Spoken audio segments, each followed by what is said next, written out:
Bible Boot Camp, Jeff Neumeyer spotlights a Christian boarding school that uses structure and discipline, and some say abuse, to reform wayward kids. It's a story about debatable methods that takes you thousands of miles away to a third world country. This ministry outside Marion, Indiana stirs such emotion because of the school it runs out of the Dominican Republic. They're trying to force teenagers to change through physical intimidation and humiliation. Freelance reporter Julia Shares landed at the boarding school called Escuela Caribe when she was 17 after clashing with her wealthy Christian parents.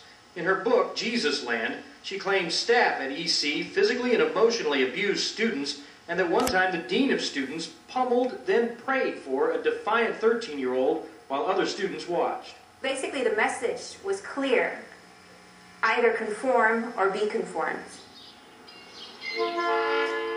In 35 years, Escuela Caribe has impacted more than 4,000 troubled teens.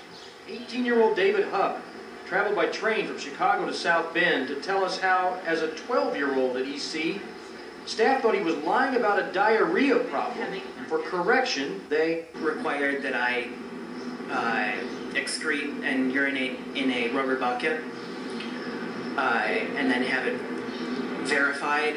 I was more thinking about kind of just survive, get through this. More than 24 former students have logged entries on a website critical of the Dominican school.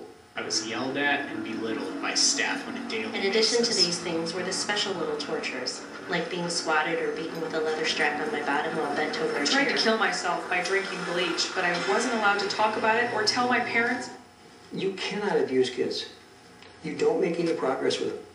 The CEO of New Horizons says on the rare occasions staff went too far, they were terminated. He says the push-ups, time spent in isolation, and other forms of discipline utilized build character for the EC's high-potential, underachieving kids. I've got 50% of my kids who would actually say, it turned me around. And I got another 40% who said, yes, I didn't like it, but it was good for me. Well, I remember one time driving here to the office and just breaking down weeping. Daryl Doden, who runs Ambassador Steel in Auburn, agonized about sending one of his sons to Escuela Caribe. Now Jared Doden, a young adult, mentors other kids at the school. He said, you know, New Horizons saved my life and it saved my soul. I didn't like being there, but he said it was the best thing that could have happened to me. That is echoed by Teresa Thompson of Fort Wayne, who spent 4 years there, met her husband there, sent her son to the program, and like at least a dozen other people we talked to, raves about Escuela Caribe. I'm a far better mother and an employee based on the skills that I learned at the boarding school.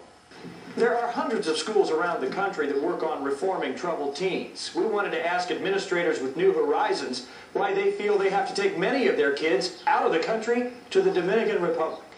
Blossom says it's culture shock in a good way. Our kids think they don't need anybody else. They don't relate to their parents, they don't relate to other peers or anybody. So they get down to the Dominican, they have to relate to each other. Julia Shears thinks it's all about avoiding the scrutiny of the U.S. government, and it's essentially a dumping ground for the problem children of rich evangelicals. With tuition costing up to $6,000 a month, there is a high price tag for this form of tough love. Jeff Neumeyer for Indiana's News Center.